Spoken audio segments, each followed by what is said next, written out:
I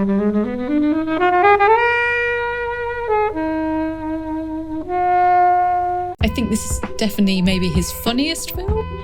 Yeah, there's a lot of wild shit that happens in it. Took a while to get going, but when it gets going, it really gets going. So yeah, I did enjoy it, even though I probably could have shaved about half an hour, I reckon.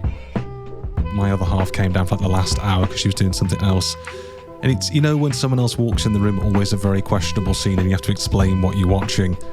So I was like, let me just quickly recap the last hour and a half here for you so you can understand why you're seeing this man's gigantic penis right now. Hey everyone, welcome to this episode of Flixwatcher podcast. Today I'm joined by Darryl. Hello. Petros. Hi. Helen. Hello. As always, yeah, and we're going to be talking about Red Rocket.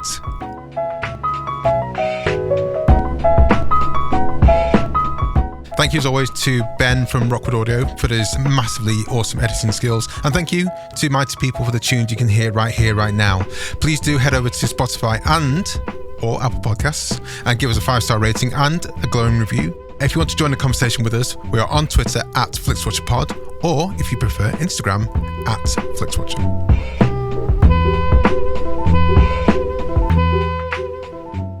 Hello film fans, welcome to Flixwatcher podcast. Our guests today are Petros and Darryl. Over to you please, Darryl, to say hello to our listeners and tell them a little bit more about who you are and what you do, please. Hello listeners, I am Darryl. I am one half of Getting Dafoe You, a dedicated Dafoe podcast where myself and Petros, we've come from our respective Nicolas Cage backgrounds to team up to tackle the filmography of another one of Hollywood's delightful weirdos, Willem Dafoe. So we're going season by curated season, covering all the highs, all the lows, and all things Willem Dafoe, all aboard the Dafoe commotion train. I sense, I know in my heart that you put the da in front of a lot of words for shits and giggles. Oh. You'd be so correct. You'd be so right. We've run that joke to the ground, baby. 2 seasons in. It's grating. You went from Cage to Dafoe. Is Dafoe as, I don't know how to put this politely, does he have as big swings up and down as Cage though? I don't think you'll find a YouTube compilation called Willem Dafoe losing his shit, respectfully, but I think he is maybe more known for his sort of facial expressions rather than his emotional outbursts, but he's just kind of just a delightful enigma of a man. We don't really seem to know that much about him, and there was something, I think me and Petros mutually agreed, it felt like a natural spiritual succession to go from Cage to Dafoe. And so this has been a delightful journey so far, discovering how much we just enjoy him being in the 80s, what a sexy man he was in his younger days, and still continues to be. You know, there's no judgment here. It's just been a delightful old time. It's a bit like a kind of sexy goblin, isn't he? He's our sexy Dafoe daddy. I mean, it's always good to hit when he's in the film and he's announced as a key role, like with Poor Things recently. And it's good to see he's mucking up with, like Lighthouse, for example. So he's doing a lot of interesting stuff, Dafoe. And has he ever actually made the super heights of Hollywood, like mega stardom? But he's always been someone who's in big films in around this kind of area, hasn't he? Wasn't he one of the most watched on Letterboxd? Was it one year? Wasn't he? Maybe not last year, the previous year.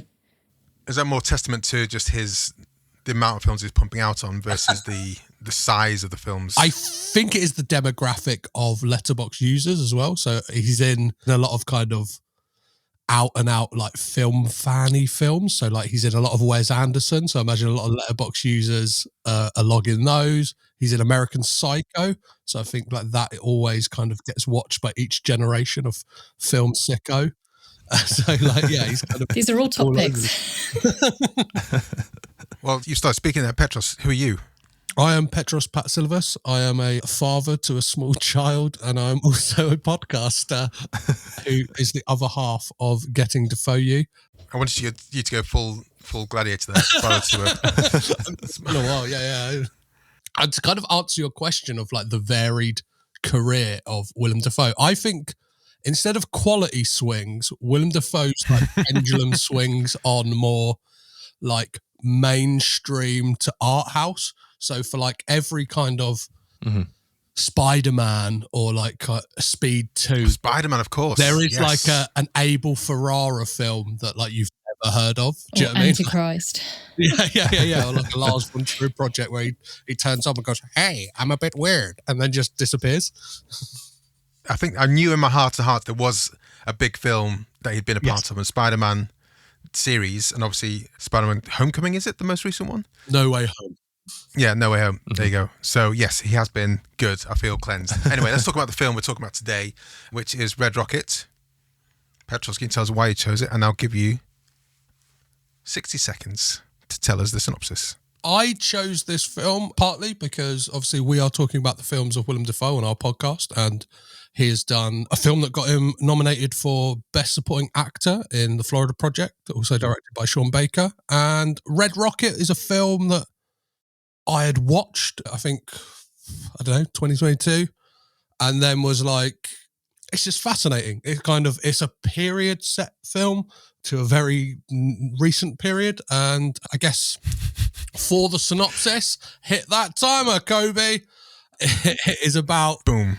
Mikey Saber, who is a aging porn actor who decides to go home to his Texas City roots and kind of wangles his way into the life of his ex-wife, current wife still, and tries to turn a 17-year-old donut shop worker into his porn star protege.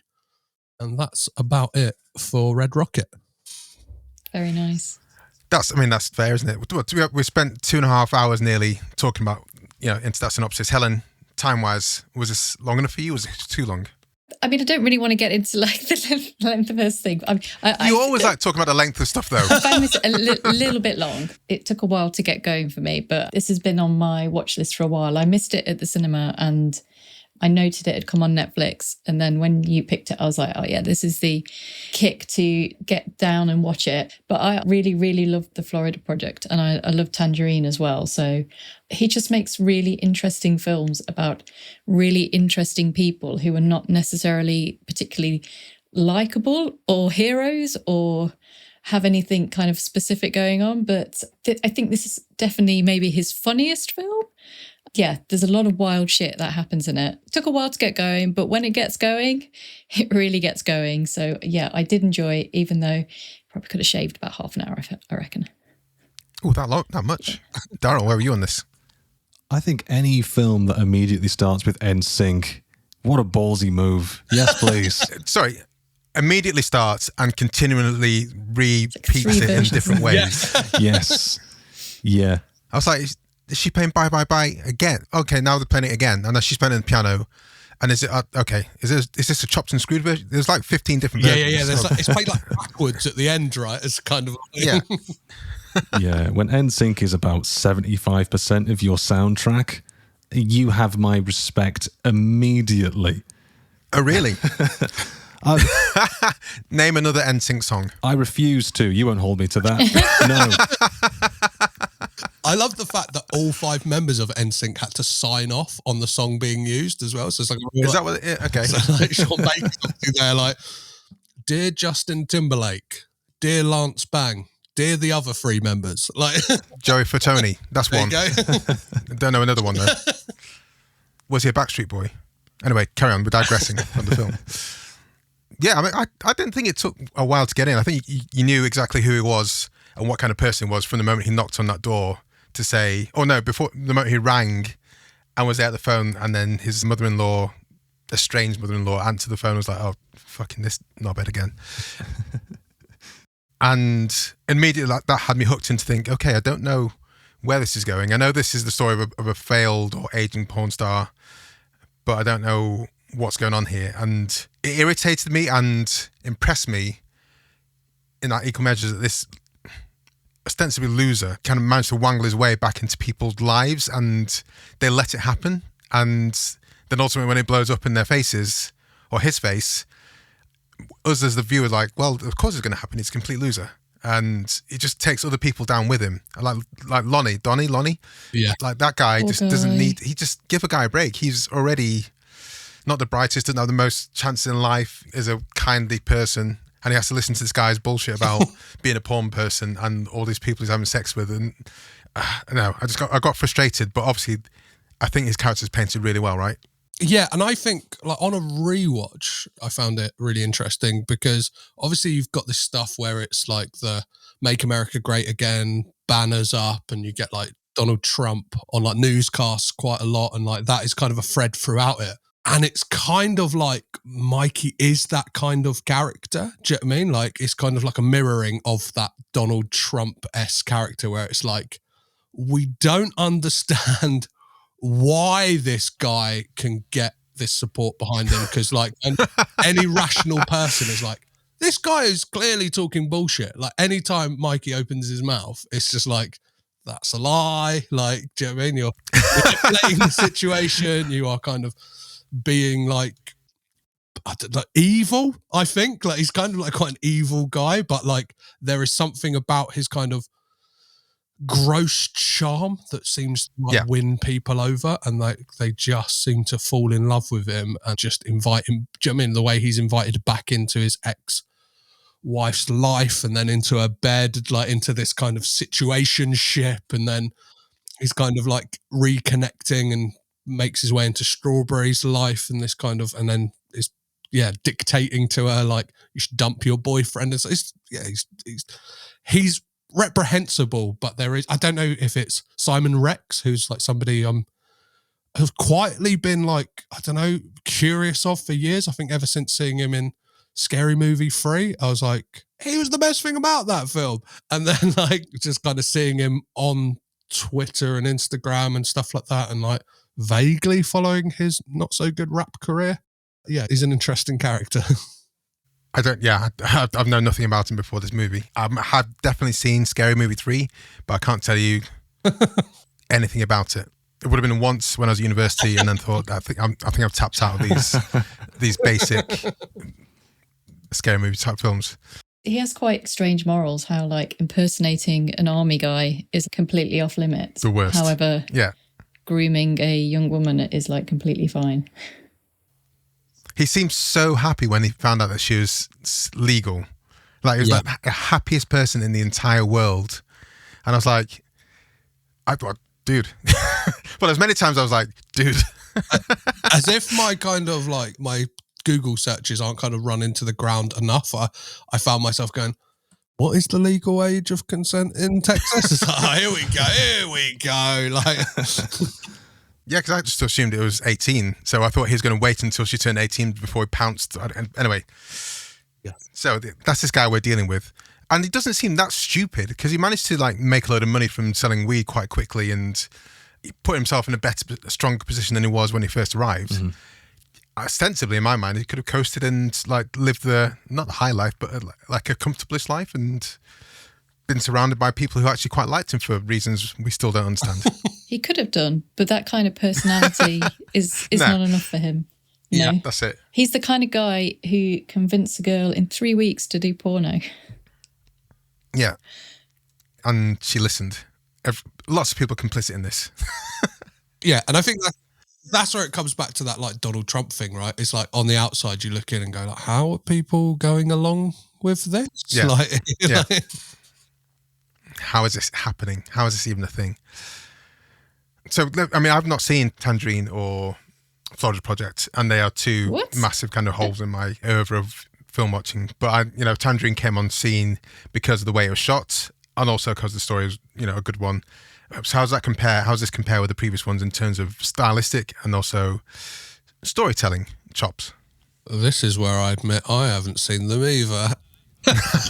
Since starting Dafoe, like getting Dafoe, any kind of Dafoe film I haven't watched, even though Florida Project has been on my list for the longest time. It's kind of like now I want to save myself for when we cover it on that podcast. Okay. Yeah, I was going to say, it's like slicker. Like Tangerine's got this kind of energy that's obviously shot on the phone.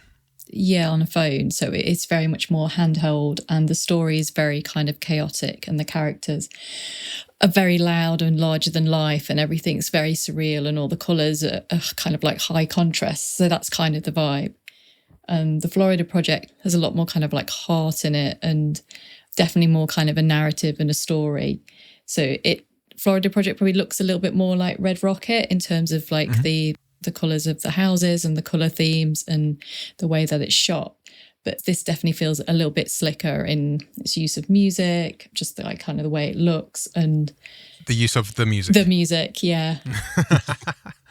But yeah, I think the Florida Project is slightly more my favourite because of the kind of story and the kind of like the kids in it and their kind of stuff that goes on.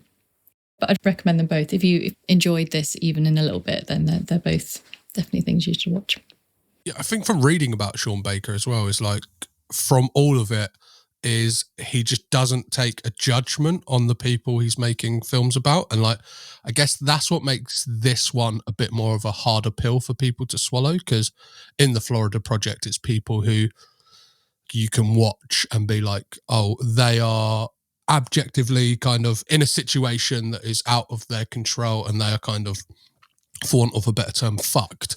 Whereas this is like, doesn't take that judgment call on this guy who is probably adjectively bad guy. Like, but the film kind of doesn't go either way on the fact of saying, it doesn't go any way to condemn Mikey's actions, but at the same time, I personally don't think it goes on any strong lengths to be like, let's glorify like kind of grooming this girl. It is kind of, and like the shots as well, the uses of like the kind of zooms and the kind of whip pans and stuff like that reminds me of like 70s cinema, where it's kind of like, we're just going to show you these dirt bags. We're not saying it's cool or anything like that. It's kind of, this is just how people are and you can kind of take it or leave it. And like, yeah, it was quite funny reading Google reviews. I immediately went to the 1 stars and they were kind of like a lot of people being like, this film glorifies paedophilia and stuff like that. And it's like, I don't necessarily think that. Like, I think the film,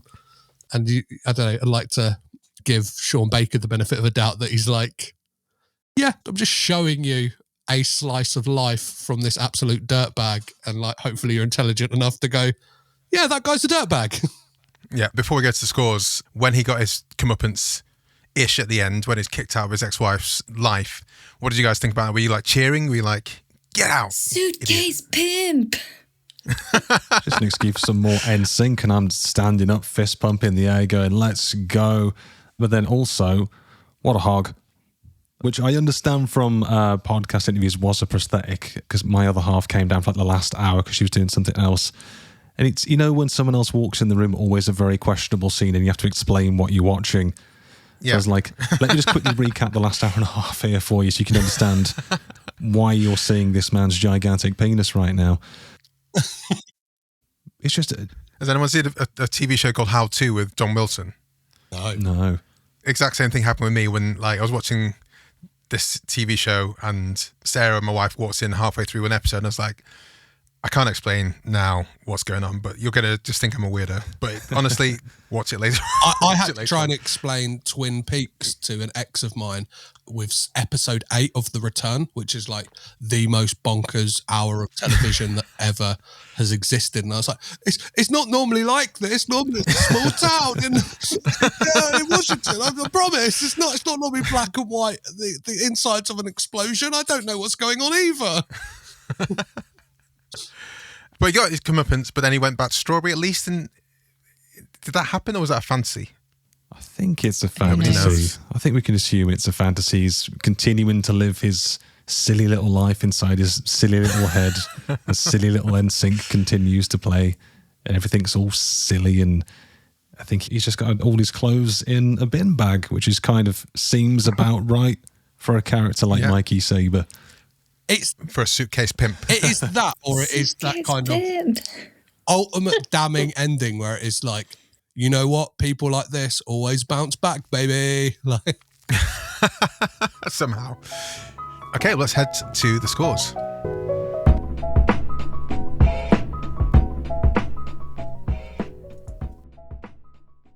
I'm Sam Clements, host of the 90 Minutes or Less Film Festival, another podcast in the Stripped Media family.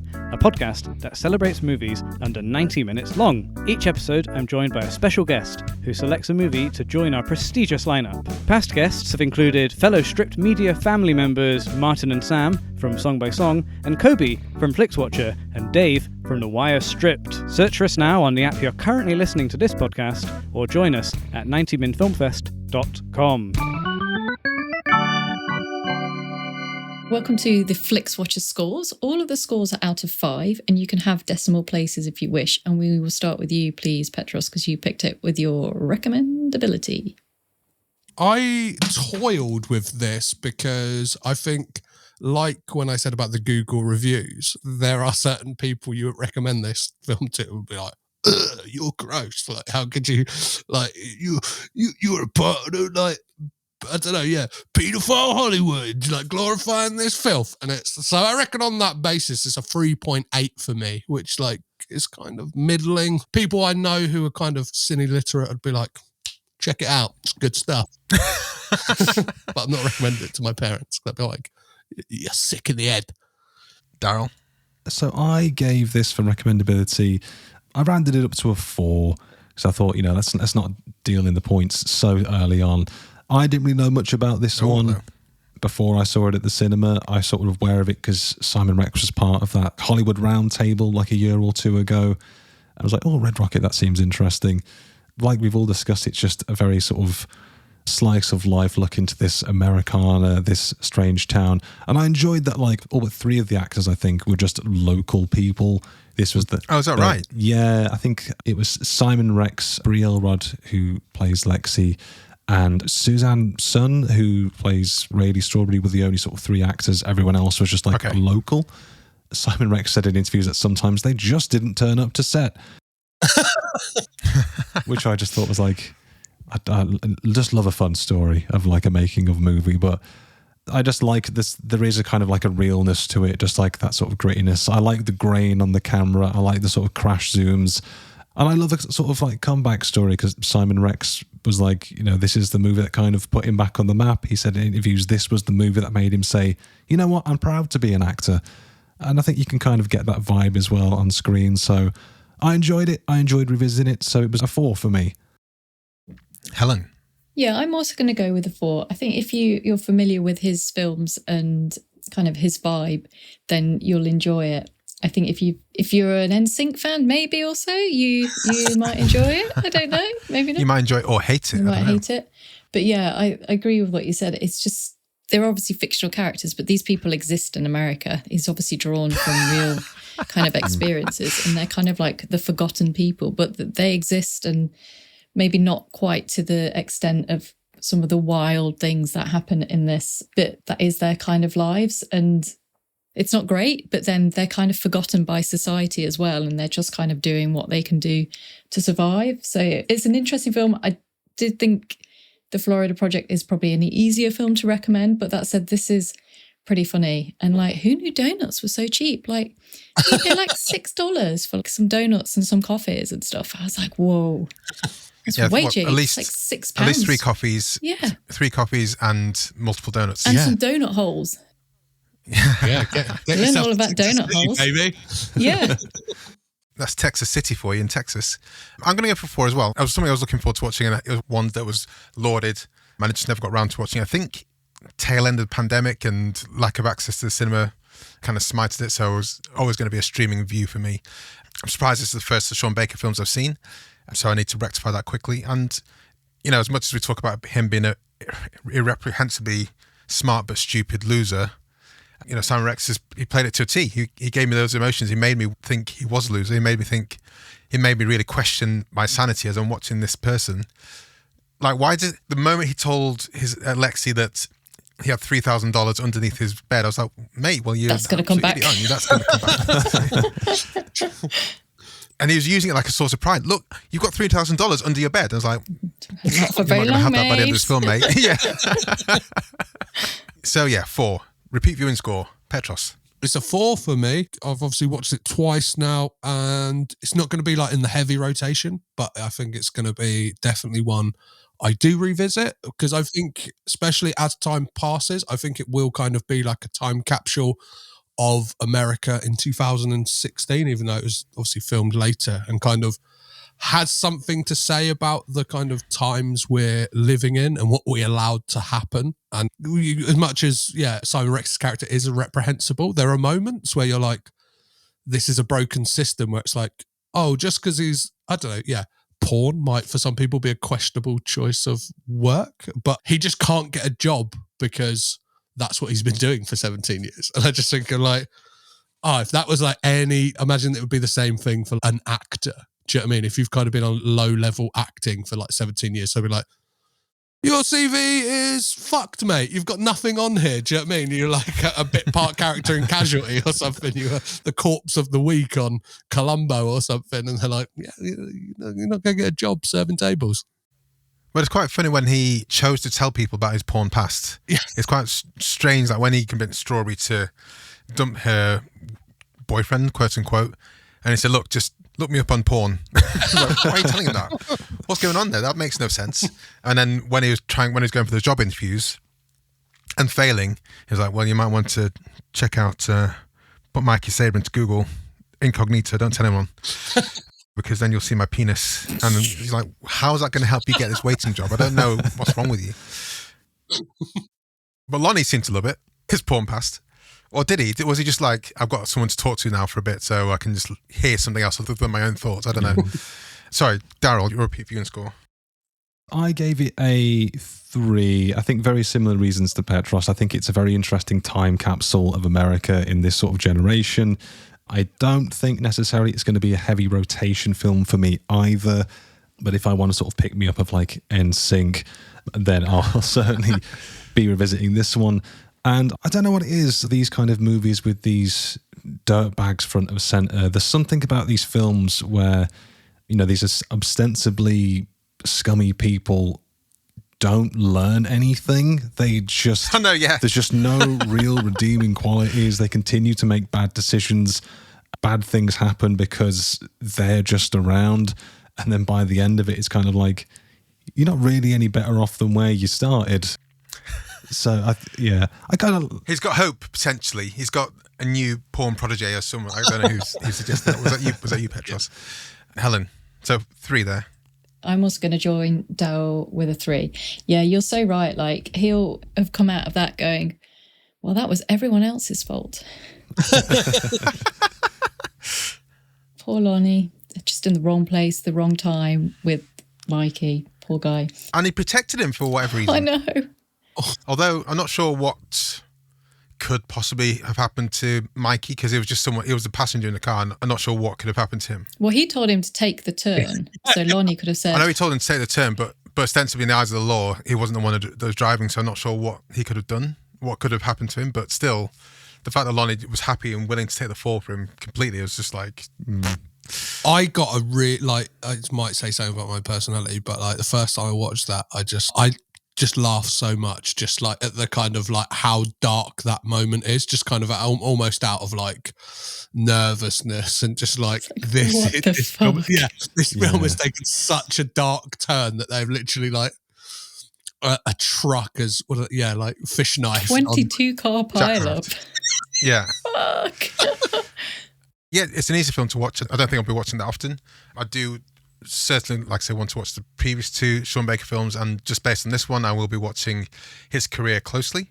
So let's go for a 3 as well. Join you guys on the 3. Small screen score, Petros.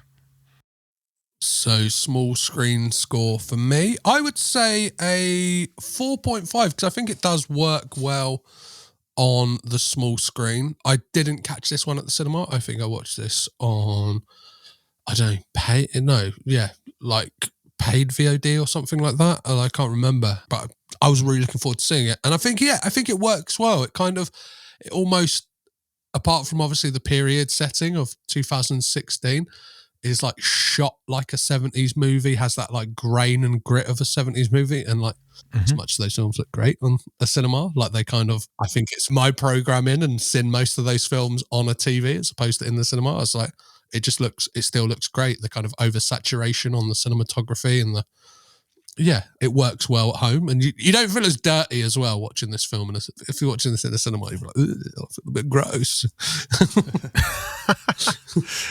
Darryl. So I gave this a 4, I think, from cinema to TV. Still held up. I had pretty much the same experience as watching it in the cinema as I did at home. I think when I saw it in the cinema, I think it was still that weird time where you can sort of go to the cinema, but not really anyone wanted to. So I was in there with about 4 people. So I think, as like Petros saying, I did feel a little bit dirty actually, but no one was there to see it.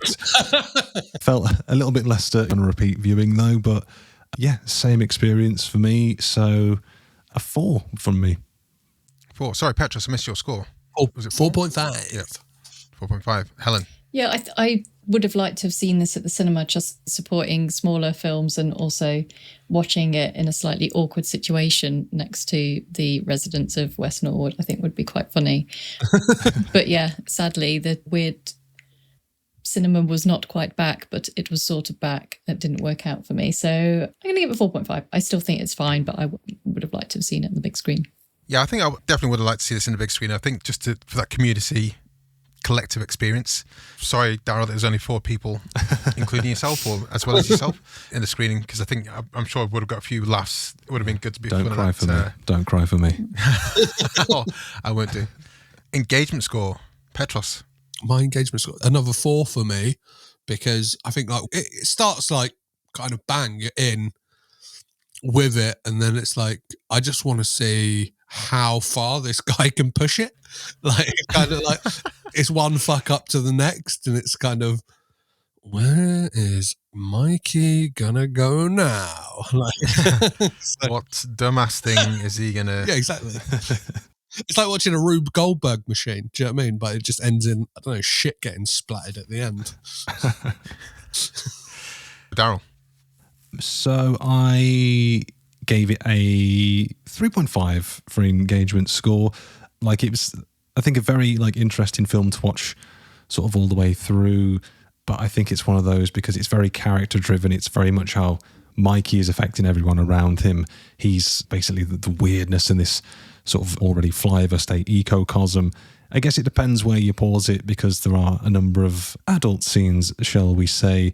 But I think Rube Goldberg machine was kind of a great way to describe it because it's just an increasing series of strange events happening to a ridiculous man. How they can connect. And how it all connects. But watch anything the whole way through if you can. But yeah, 3 from me. Helen.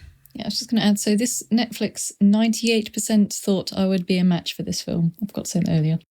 So I think it's pretty high. So it did quite well, Netflix, well done. I'm going to give it a 4. I think it probably is a little bit long, but yeah, I was engaged and pretty much like, where is this going to go next? Like, you can't get away with this. Like, how can you get away with this? Like, no, she's sleeping with him, and then whoa, and then everything happens quite fast at the end. And she had to rewind like the scene after the accident because I was like, what did I miss? Like, I must have missed something. And then I was like, yeah. What? So yeah, I was engaged to the point where I was like, what did I miss? And then it's like, okay, yeah. A low budget movie. Yeah. Yeah. But I think it works kind of, I kind of liked it because the setup for it is so huge and the shot factor, and you're just like, I was not expecting that at all. So well done for the setup. I did quite like, I think obviously with more budget, there would have been a visible car crash, but I think it would have not cheapened it, but I think it would have made it worse because I did like the way, like you said, like you were, Helen was like, did I miss something in that kind of seconds? And Lonnie's then puking up by the side of his car, and then you kind of reveal what's happened as a result. I think it does kind of catapult you along, just that sequence there. Yeah. So I think it does work. It's like a long episode of Curb Your Enthusiasm, but like with like even more reprehensible guy than Larry David. Like Larry David, at least like kind of, I don't know, 50% of the time, maybe more, you go, he has got a point. Like, whereas Mikey is like, oh no, he's way off base here. So 4, I'm going to go engagement 4 as well. I just didn't know where it was going to go. I didn't know where it was going to settle, and that kept me on somewhat tenterhooks. And I was just enjoying the vibe. Where it ended was nowhere near where I thought it was going to end when the film started, and that's great. And I enjoy the ride. I was quite surprised. I mean, someone talked about the adult scenes, but there weren't that many. They weren't that explicit. So I was expecting more based on the premise going into it, thinking it's going to be a bit more explicit than it was. Yeah, I was engaged. I was hooked in all the way through. That gives us an overall score of 3.8000000, which is decent. It's pretty good. It's decent. It was the repeat viewing score that let it down slightly. Thanks a lot, guys. Petros and Darryl, can you sign off by telling everyone where we can find you online, and we'll say goodbye to the listeners. You can find us wherever you get podcasts. All you have to type in is Getting Dafoe You. We love a good pun. And you can find us on all of the socials. So that is Twitter, Instagram, TikTok, and Blue Sky, all at Dafoe You Pod. And yeah, come along. We are in the throes of season 3 as we speak, having fun, getting to know Willem Dafoe. Is there going to be a Jermaine Dafoe spin-off at some point? Keep your eyes Maybe. peeled. I did get excited because I think he's recently had a documentary, and I was like, Dafoe? Oh no, it's an E, not an A. And guys, thank you very much. Thanks for coming on. Bye. Thank you. Bye-bye. Enjoyed this episode of Flixwatcher podcast? Why not leave us a 5-star review on iTunes? You can also follow us at FlixWatcherPod on Twitter, and we're at FlixWatcher on Instagram. Thanks as always to the mighty people for their mighty tunes, and Rockwood Audio's editing skills. If you're looking to get your podcast edited as sweet as this, get in touch with Rockwood, ROKK Wood Audio. Tell them Flixwatcher sent you.